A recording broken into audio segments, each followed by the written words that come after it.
Good afternoon, and welcome to yet another edition of the Mary Trump Show Nerd Adventures, in which we're going to be talking about the insane criminality of the Republican frontrunner for the presidential nomination.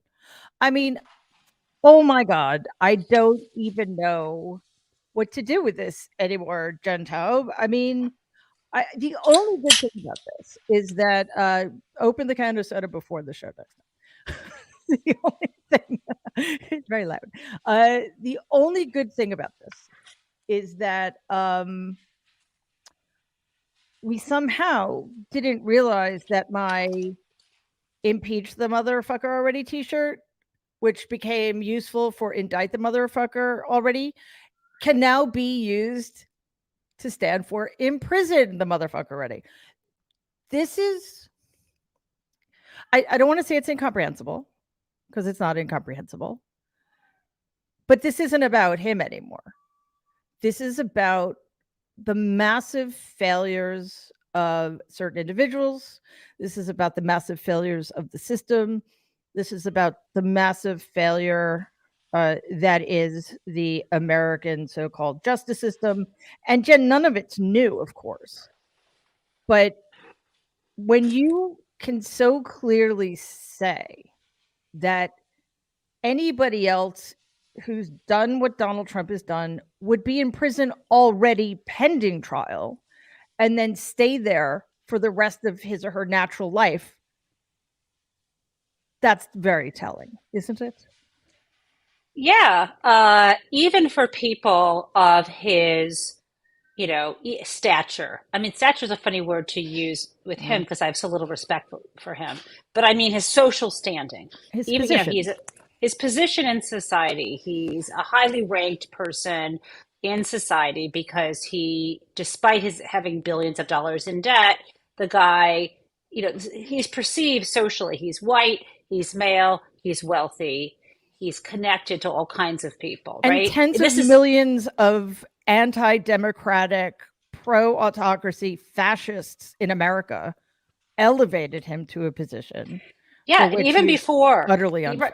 Yeah, but that's Even why you're before, right. so even with his Yeah. stature, even Mhm. before, like the problem is we have gone light on white collar criminal offenses for years. And I know folks have heard me say this, but I think it's really important to say it again, which is even, ordinary people who did what he did prior to when he got elected would have served time in prison. There are numerous instances, and I say ordinary people, not people of his stature. There are numerous instances where the businesses that he operated entered into sort of regulatory settlements where he ratted out people for tax fraud involving the jewelry store near his home in New York.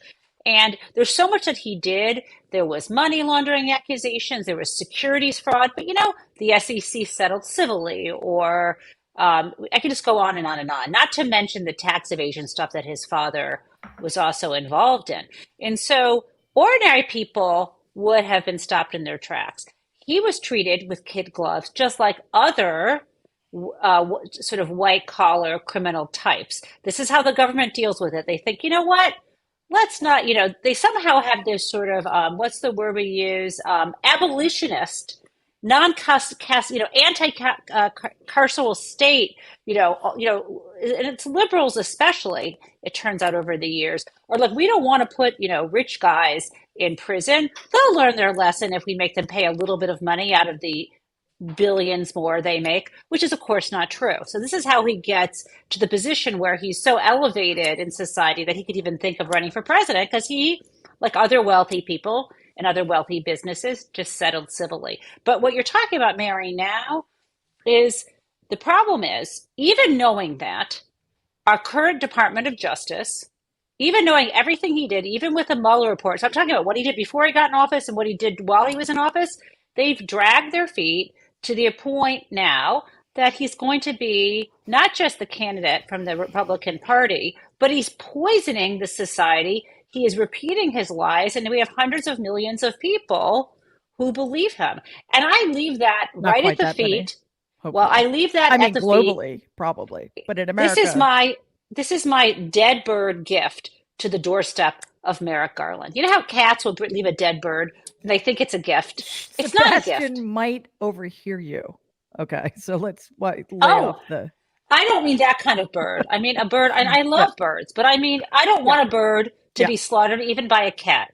But I so I am understand. leaving that bird at Garland's doorstep because the fat cat, and of Donald Trump, and I don't mean fat in terms Now, of now, weight, I mean stature. now, Cap is Uh, all upset. She thinks you're commenting on her. okay, No, what you're if right. Fat cats. I, No, that's like the you robber know, barons. right? And so that's on his doorstep. And if Merrick Garland had a spine, or if Joe Biden had appointed someone who could actually do their fucking job instead of Mhm. a consolation prize, we would not be in the situation we are in now. I have I made my feelings known? I mean, Yeah. is there any? Listen, I mean, I think we need to pile on the contempt because it's well deserved, and we can spread it around liberally. Couple of things. We wouldn't be in this situation if people like my grandfather hadn't gotten away with his white collar crimes, and been allowed to put Donald in a position to scam his way through life. I mean, it's like all in the crime family here. And they did it to me. They've done it to many, many other people through the years. They commit fraud, cover it up, get away with it because it would be too problematic. And it would be just troublesome and bothersome to hold them to account because I don't know why. Because I guess they're just rich and white. I'm not really sure why it's so difficult. Not it's like what's that saying? Better to let a thousand guilty men go free than punish one innocent man unjustly or something like that. That doesn't that sorry, that No, I concept think doesn't. actually the way it works, Mary, is better to put an innocent black man in prison Oh yeah, and right, let right. Because the it's so white much collar criminal. easier. So much I mean, easier.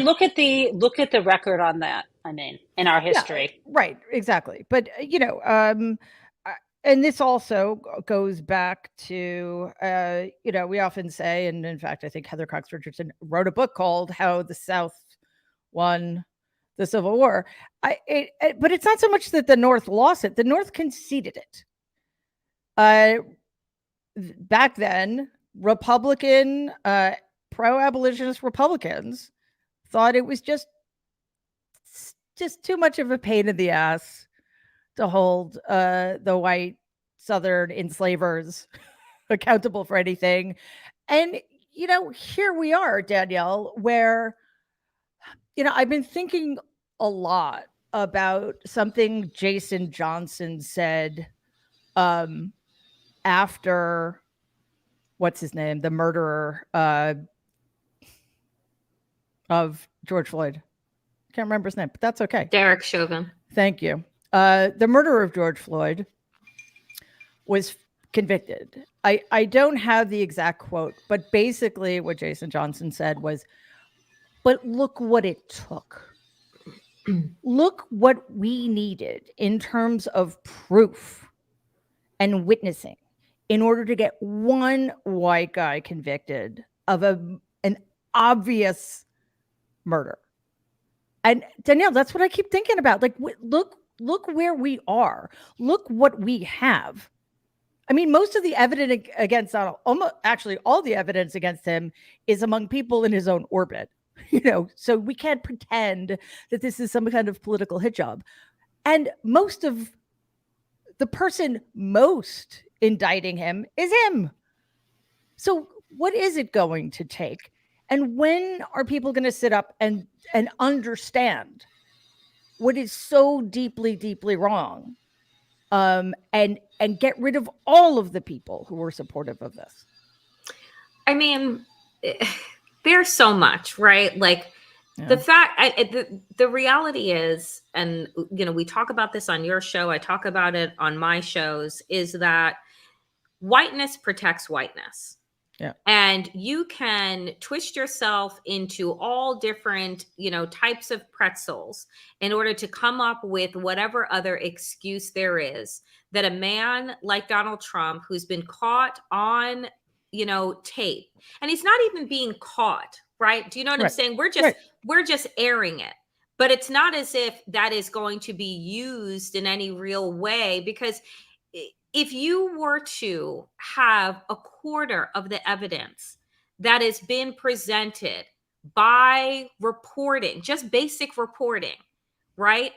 Mhm. On anyone else that is watching this, any of us right here talking right now, everyone else would have been in jail 2 years ago, 3 years ago, right? And Immediately. so immediately, and it would have been like, we will lock them up now because we see that they are a threat to national security, and we will ask questions later. There is not a person, right, I believe, that has been accused of the Espionage Act that hasn't been thrown in jail, that hasn't been carted off in shackles. And yet here Donald Trump sits running for president of the United States again. And so, when it comes to Merrick Garland, when it comes to our system of injustice, it was never built for the benefit of Black and brown people and indigenous people. It was built to secure property, which we once were, for white men. Yep. That is it. And so when you look at the system, you say, well, why doesn't it just work? Because whiteness and maleness will always protect whiteness and maleness.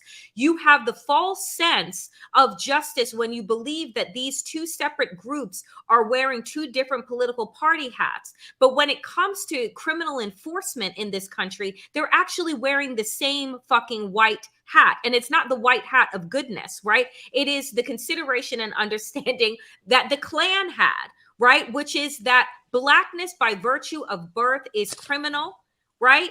And is seen as violent and something that needs to be oppressed and put down. It doesn't matter. There is no benefit of the doubt, because by birth you are seen as a problem. That goes for everybody that is not white. And so, when we look at these situations and we see that this injustice situation will throw a child, right, in jail, a Black child in jail for life sentences, a Black child in jail for a dime bag, a Black child in jail like Khalif Browder, who was thrown in jail in Rikers for 3 years for suspicion of stealing a backpack.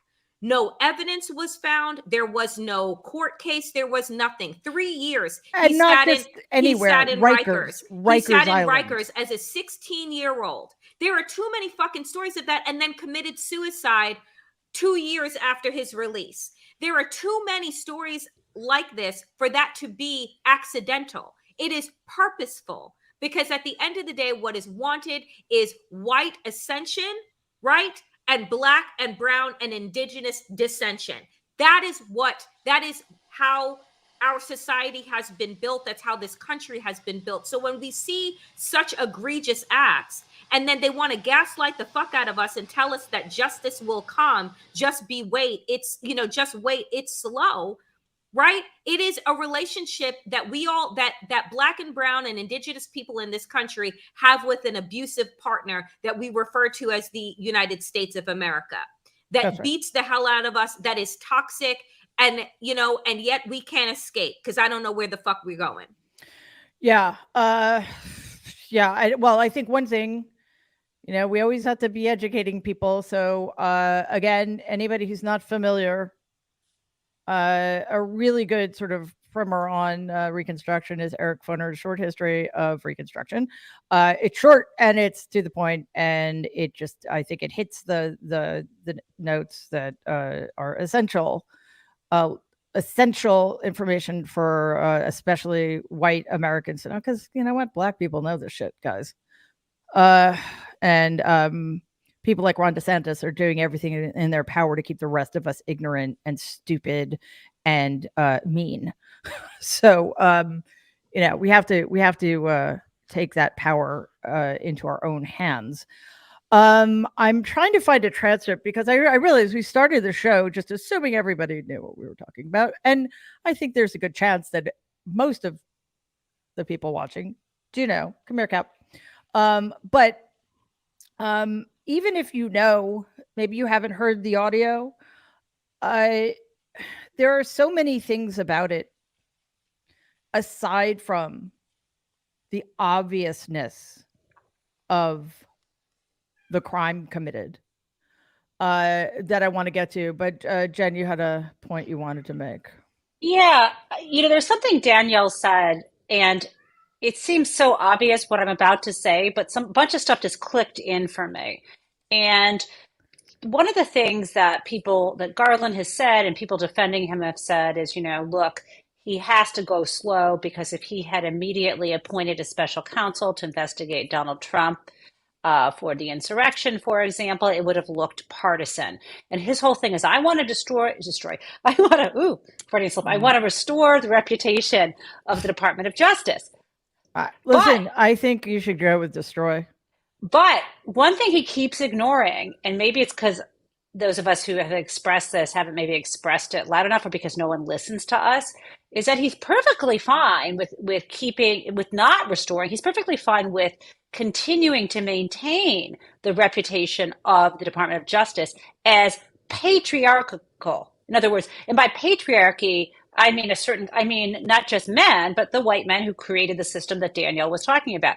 So he's so afraid of being said he's partisan, but he's never been afraid of upholding the patriarchy. Footnote, is it any wonder that his Justice Department decided to carry on in wanting to defend Donald Trump in the case that E. Jean Carroll brought?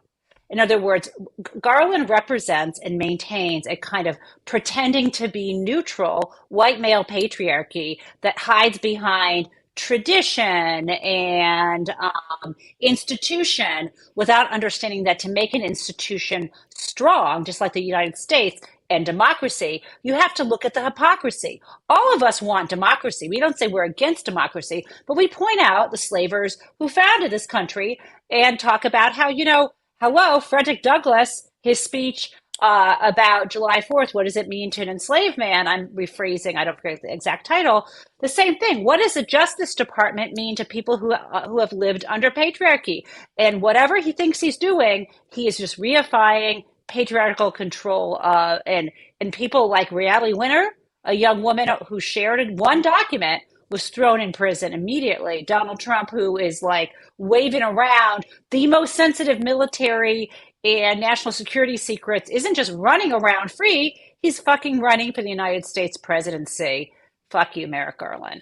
And let's not forget, as if we needed more, but what an indictment this is of the entirety of the Republican Party, who in the House just voted along party lines to censure Adam Schiff for doing his job and impeaching and bringing an impeachment case against the fucking traitor. So it turns out that the both the New York Times and the Washington Post don't think that this rises to the level of putting it above the fold. I mean, I guess it's on the front page, so maybe that's something. They also don't seem to think it's worth transcribing, but there are some quotes they pulled that I want to read. And again, this was an audio recording. He was aware it was being made. I believe it was initiated by his aide. He was being interviewed by, I believe, two, I don't know if they're reporters, journalists, or just writers, two people who apparently have way too much time on their hands and are writing a biography of Mark Meadows. I'd rather pound nails in the back of my hand, but I don't know. I guess everybody's got their own thing. And it was during this interview that Donald made the following comments. Let's see here. This totally wins my case, adding that the papers that he's rummaging through in front of these three people who don't have any clearance. And neither does he anymore, by the way, I think. And everybody starts laughing because it's just so hysterical that information that could get Americans abroad and our allies killed is just, it's like stand-up comedy right there. This totally wins my case, highly confidential, secret. This is secret information, fucking moron. Isn't that incredible? This was done by the military and given to me. Then he says, declassify it. See, as president, I could have declassified it, but now I can't. So I should be in prison. You'll probably understand which parts of this are my commenting sarcastically. Now we have a problem, says some laughing woman in the background whom I want to punch. It's so cool, Donald says, eventually calling out for someone to bring him a Coca-Cola, which presumably they know should be diet.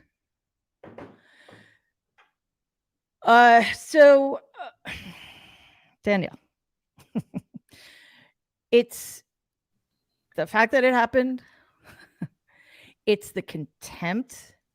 It's the immaturity, the stupidity, the arrogance, and not just of him, of this horrible woman who's his aide. I want to know who that is. And of the two, whatever they are, writers, also chime in, making it very clear whose side they're on. I mean,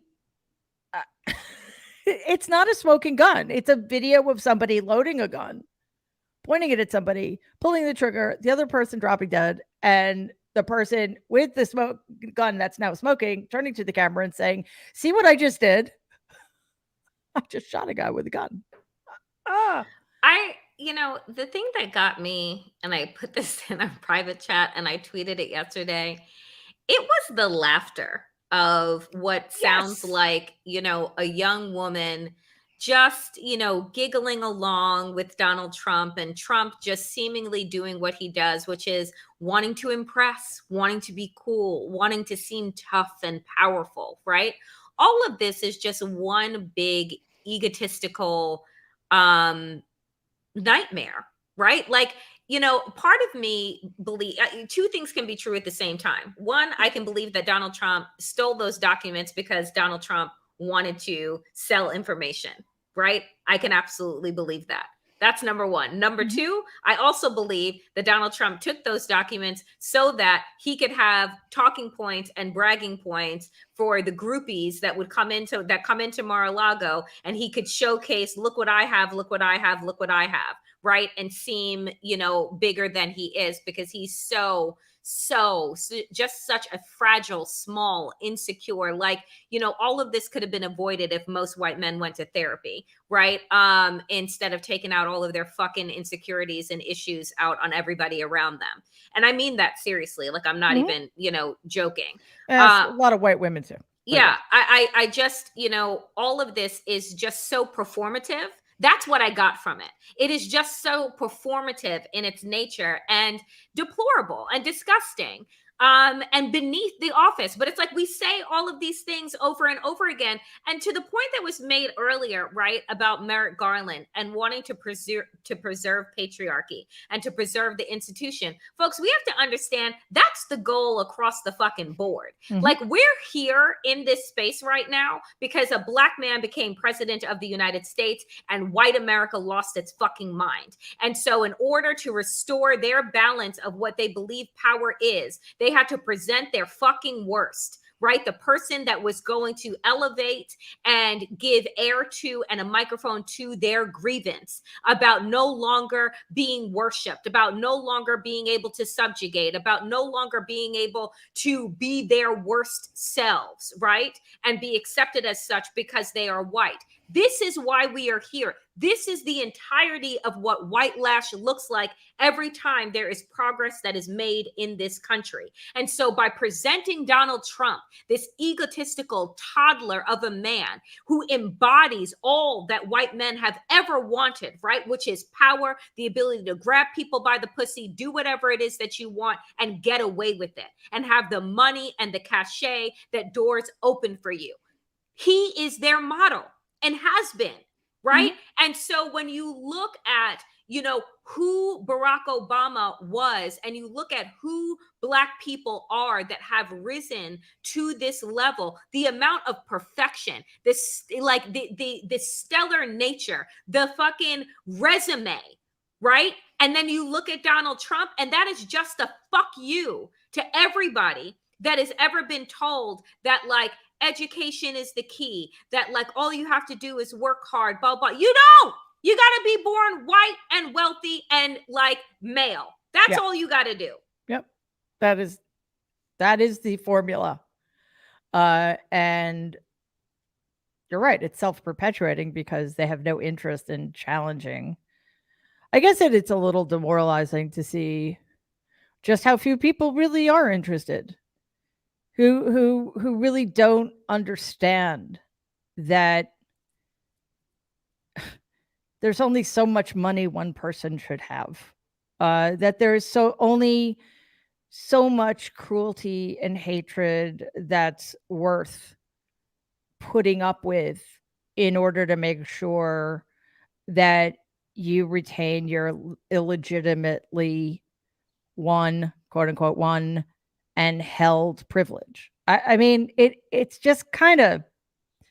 It's I just quickly, you know, just think about like the fact that billionaires, multi-billionaires exist, right? The fact that people continue to make profit off of the despair and the backs of many. The fact that we equate genius, right, to those that happen to have just been born more fortunate. And we have all of the power, the ability, and the skills to make right what has been wrong, to make sure that all people have homes, to make sure that people have their basic needs met. We have the ability to do that. We have no will, because the desire is to live inside of an oligarchy and pretend that it is a democracy when it's not, right? Like what we saw during COVID for that hot minute, that's what democracy looks like, when your tax dollars are actually being used to aid in your ability to survive. That's what it looks like when we made sure that all people had. But then that was called a handout. Yep. Do you know what I'm saying? It's always called a handout when it's always called a handout when it's our money that is going back to us. But if it's going to the Pentagon, if it's going to the defense contractors, if it's going to the shareholders and the CEOs, then that's totally okay. We have more than enough. But they make us believe that we have to fight over the scraps so that they can continue to build on our backs. Yeah. And, you know, just as a quick aside, and this is a much longer conversation that I hope we have someday. In a lot of instances, the only party, in every instance of wanting to help people, the only party to vote for is the Democratic Party. It's the only party that believes in democracy. It's the only party, to some degree, it's the only party that believes in unions and the working class and equality and all that other stuff. But there is one thing you mentioned that the Democrats are just as guilty of, and that's defense spending. It is obscene. It's never, ever questioned. Fucking Tommy Tuberville, the stupidest senator ever to live, is putting a hold on promotions in the military because the idea that women should be equal citizens is just unacceptable to him. Why aren't any Democrats doing that when we're faced with a defense budget? I mean, I don't mean put a hold on something that like endangers our, you know, national security, but put a hold on something, make a stand on something. I mean, the defense budget alone would pay for school lunches. I mean, you know what, Doug, my head's going to explode, but you know what I'm saying. I think $900 gajillion on defense. It's actually like almost $900 billion annually for defense spending is obscene. It's an obscenity beyond measure. And we should see it that way, because so much of that money doesn't get anywhere near to spending on defense. right? And so little money is spent on the thing that would help us cut down the need for defense, and that's diplomacy. So the State Department gets starved, and the Pentagon just continue. It's like a monster taking over. And guys, listen, things are really fucking bad right now. So swearing here on the Mary Trump Show is never compulsory. However, judicious swearing is encouraged because we have a fucking traitor running for president unimpeded. Okay. And 100% of the Republican Party, whether they're saying it out loud or not, will vote for him. So please lighten up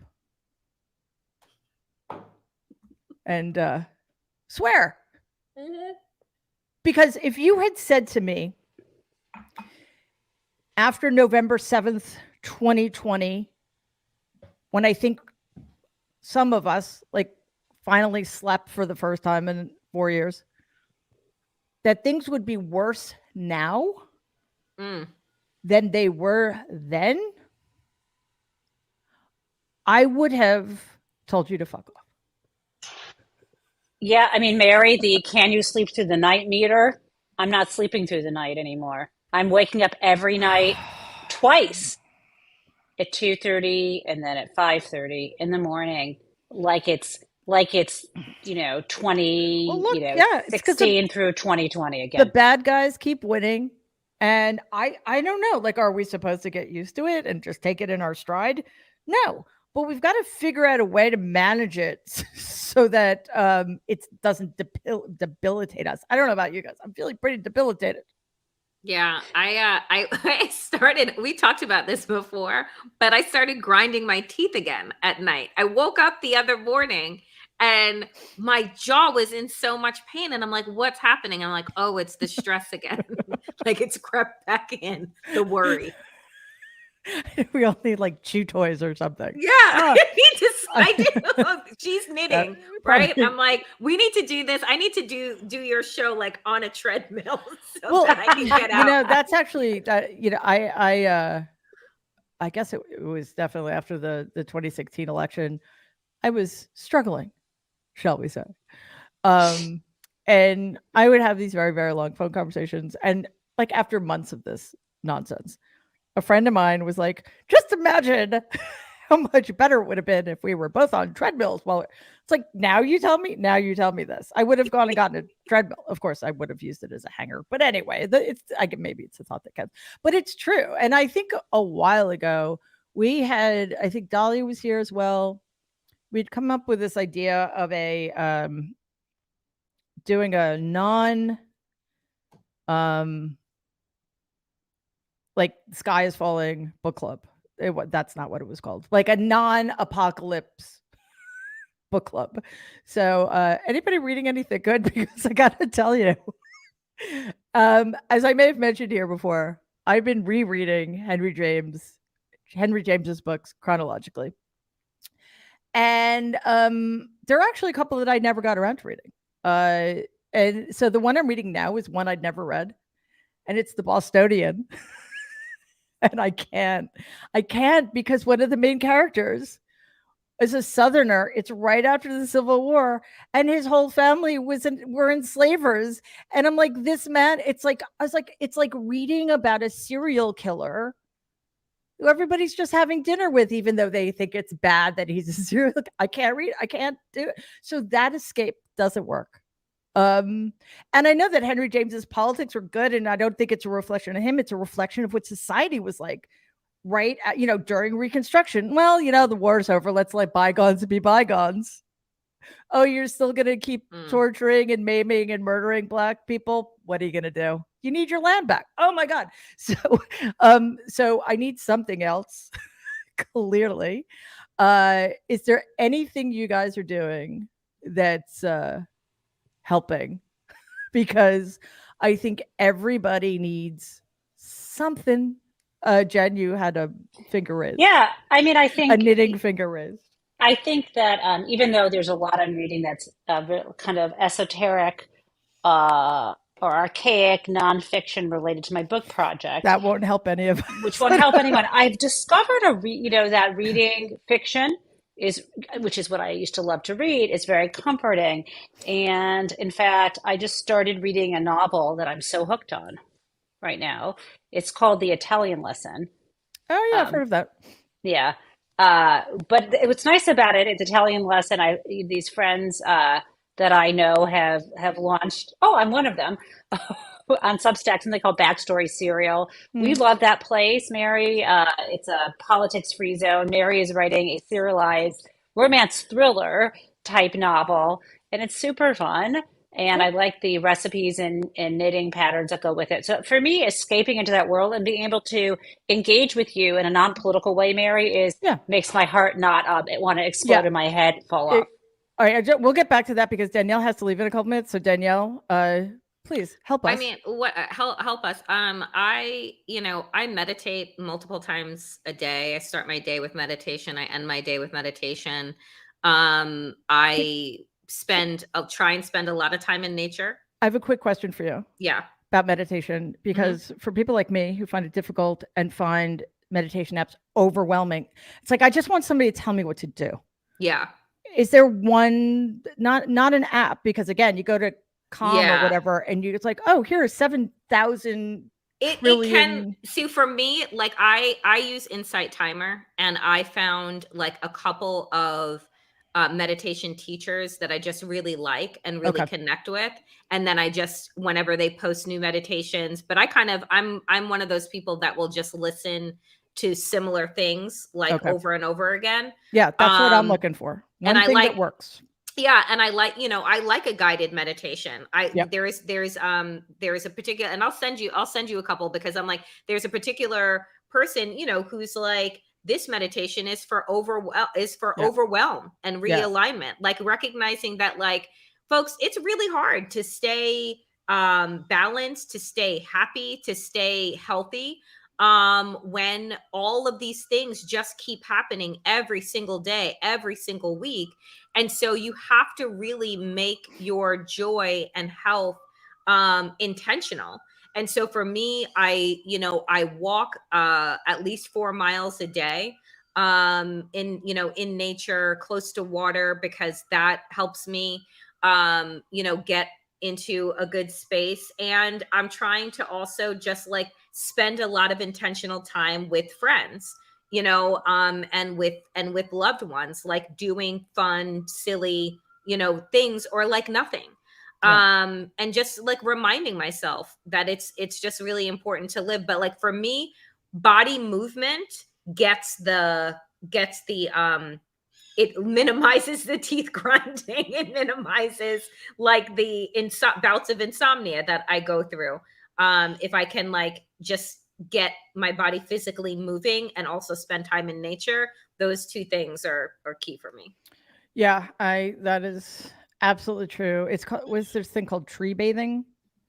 Oh, there's I- definitely sound bathing, nature bathing, just being right. quiet. Just like Yeah. touching a tree, like Hmm. literally being, I mean, I'm not going to do this. I live in the city, but if you're somewhere like really in the woods or on a beach, going barefoot, being in Yes. direct contact with the earth. And again, if you can't do that, touch a tree, like tree hugging. I'm not kidding. It's a thing. It matters. Tree, be connected to something living Yeah. that isn't trying to kill you, which, Yeah. it seems like where we have to deal with most of the time. We're constantly in touch with other living things who are trying to kill us. Yeah. The last quick thing I'll say before I jump is that, what I found is, when I move into behaviors that are not healthy or like good, Mhm. I just try and remind myself, like, the apathy and like the toxicity is what they want, right? Like, if we were to just, Yeah. drink, or just like, go off the deep end, or just like tune out. So it's like, the crazier that things become, the more grounded and the more I look for new, healthier habits to try and balance out. Because I honestly, like, I don't want people to win by stealing my joy and my health. There's enough that is already going on. So Yeah. that's kind of the reminder for me. But Wise love words. you guys. Love you too. See you soon. See you soon. Hey, yeah, I wish I could take that advice. I feel like Oh, me too. She's right, since because I haven't been walking. I haven't been doing the last 5 days when I haven't been able to sleep. I've not been moving. I've been sitting on my butt reading, and maybe I yeah, should get out and move. yeah, you should. I mean, it's not a question of maybe. It's a question of these are vitally important things, and it just makes everything worse. I feel like I haven't had a break since 2016. I mean, there isn't one coming. I think that's the reality for everybody watching and listening. There is not going to be a break. You have to make them for yourself. And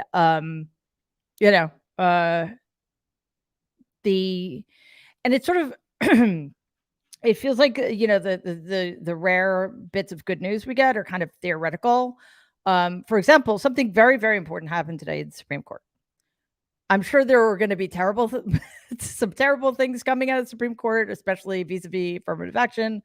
But the thing, there's a case called Moore v. Harper, and it has to do with this ridiculous, totally constructed thing called the independent legislation theory, which essentially would have given state governments the power to decide who won an election, right? They could just overturn the will of the people, overturn the courts. It would have been absolutely disastrous for our democracy. Of course, what's the matter, Cap? Of course, Alito, Thomas, and Gorsuch all ruled in favor of the independent legislator theory. But thankfully, 6 people, 3 of whom are horrible human beings, but decided that was a bridge too far for them. So, Jen, I mean, that's great. And of course, you have it printed out. But it just prevented something bad from happening. It didn't make something good happen. Am I being too cynical here? What's the matter, Kat? Yeah, I mean, I think when you think someone's holding a hammer above your toe and has smashed it before, and they're holding it above, and you think they're going to smash it again, and then you find out, oh no, they won't, and the hammer is taken away. I mean, I guess that's good, and that's kind of how we feel. But a hammer to our democracy maybe is the better metaphor. I mean, yeah, it's disappointing. 6 justices voted to reject this idea. And I don't know how much in the weeds, how much I should back up and talk about what was going on. If you we don't need to get or not. No, Yeah. I don't. I mean, the bottom line is, I think, as people know, that the reason why this decision could have been so dangerous is what North Carolina's legislature was trying to do could have spread across the whole country, and it would have allowed a state legislature to not even be reviewed by, even if the state constitution and the state Supreme Court would have disagreed with what the legislature independently did, there'd be nothing to stop it. And it was a misreading. The reason why this went up to the U.S. Supreme Court is because it actually relates to the U.S. Constitution. It's not just like a state thing, and it has to do with the electors clause on there. And so it's really, I think it's good. On the other side, there are folks, when a decision comes down and a hammer's taken away from your toe, you can be happy. But now that that's happened, I think people are also looking closely at this decision and saying, well, okay, what could it mean? And it gives federal judges, federal courts, more power over what states do generally, not just state legislatures, in terms of voting. Now, I'm comfortable with that. I think the feds should have even more say. I think that parts of the Voting Rights Act that were repealed by the Shelby County decision, that's a problem. I think we need federal oversight of the kinds of changes states might do to deprive people of their voting rights. So, I don't know. I think we're going to have to wait. I think that folks should listen carefully to the election law experts like Rick Hasen and others. And I'm sure tonight on cable news, you're going to have some good debates. And so I just want to point out there's some nuance here. But at the moment, I'm happy not to be having the democracy hammered right now. Yeah, I mean, the Roberts Court has made it clear that in some instances, at any way, at any rate, they're willing to chip away as opposed to destroy democracy in one fell swoop. So that's awesome. Right. I just really quickly want to get back to something that you wrote in the private chat, or maybe Danielle speculated that Donald released this video, audio tape of him committing treason. Why would he do that? Like, how would that be poisoning the jury pool? Because I listened to it, granted, not with objective ears, but I don't think you need to be objective to understand what's going on there. How would that make anybody think that? Okay. I mean, I did not come up with this idea. I've heard people say that they think he released it. And when I first saw that kind of swirling around social media, I thought, why in the world? In the next thing that happened, I think on True Social, he claims it exonerates him. Here's how I think it could help him or be in his interest to have this out in public. The more people that hear the tape of him confessing to, or actually in the act of committing a violation of the Espionage Act, the more people who see that means the more people, when it comes down to seat the jury. Oh, yeah. One of the questions that the judge asks of a jury is, do you know anything about this case? Yeah. And his lawyers might say, and this is going to be more people, and they would have formed an opinion. You listen to that and you form an opinion. So you're only going to get people on the jury who either lie and say they haven't formed an opinion, or people who are just so out of it. And that's just not a great jury pool. I mean, you want people who say, I haven't heard that much about this, or even if I have, I'm not going to be biased. Well, if you heard this, you've already made up your fucking mind, maybe. And so that's possible. But I have no idea who released this tape, this audio recording myself to CNN. I have no idea, of course. And I think we'll find out maybe in time. I don't, and this is the thing, the last thing I'll say today about this particular issue, or this case. I think for various reasons, it matters very much what Donald did with these documents. It matters. It matters who he showed them to. It matters who had access to them. It matters if he sold them. All of that matters. But in terms of his guilt, all of that's irrelevant. He stole documents that belong to you and me and the United States government. He had no right to have them. They're highly classified. Some of them were human intelligence. We have no idea how many human beings were actually put in danger. People may have died as a result of this. This is treason. So, and Merrick Garland knows it. And the fact that people at the DOJ weren't going to do anything about it until they heard this audio recording should shake all of us to our core. Because seriously, man, what does it need to take? I mean, the only good news is that Jack Smith has brought the indictment via his grand jury. Yep. But the bad news is, Eileen Cannon, who landed with this case, is doing some weird stuff. I mean, some people say, so I don't know if you saw this yesterday, apparently she'd ruled to say no. Like the Justice Department wants to have a list of witnesses that Donald Trump isn't allowed to speak with about the case. And they want to file it under seal. And she said, no, you give me a reason why you need to. Now, that seems harsh, but there are people who said, no, it's good. The Department of Justice should say why. Let's wait until she rules. I mean, let them say they think they don't want the names coming forward because it could jeopardize the people. I also heard that was something that happened at the request of the magistrate judge. But anyway, listen. Oh, yeah, you're going back. It was the magistrate judge, and the Department of Justice had never even asked to limit who he could speak with. So, yeah, I mean, I'm not sure. We'll see where that goes. I'm not yet worried. No. I think the trial is supposed to be set for like December 15th. That's at what this the point. DOJ That's what the DOJ wants. That works for me. It's after the semester is over, but I wish it were sooner.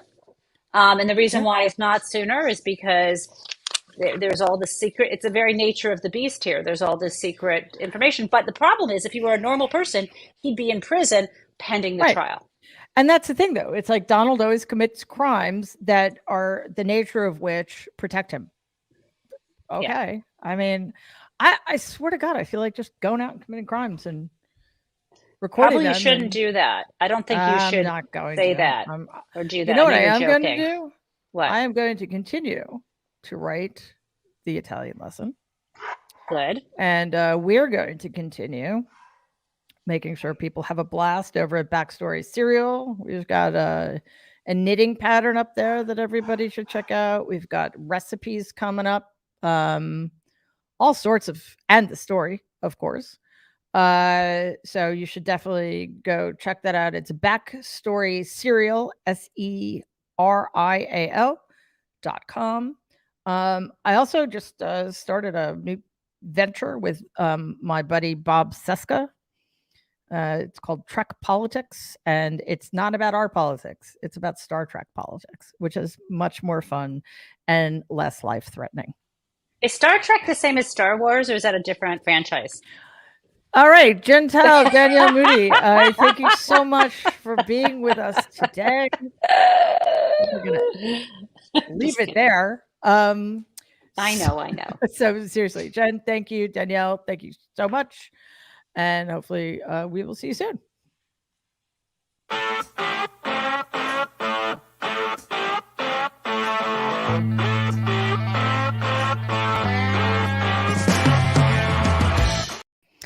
All right. Thank you all so much for being here today to listen to Jen came back and she left again. That was fascinating. It's such a joy to continue talking about how much Donald commits crimes with impunity. Woohoo! But seriously, thank you for being here, for hanging in, for being patient, and all that other stuff. The Mary Trump Show is going to be on hiatus for a bit because of the upcoming holiday. So we will keep you posted when we're coming back. I hope you all have a great couple of weeks, and in the meantime, please stay safe and be kind.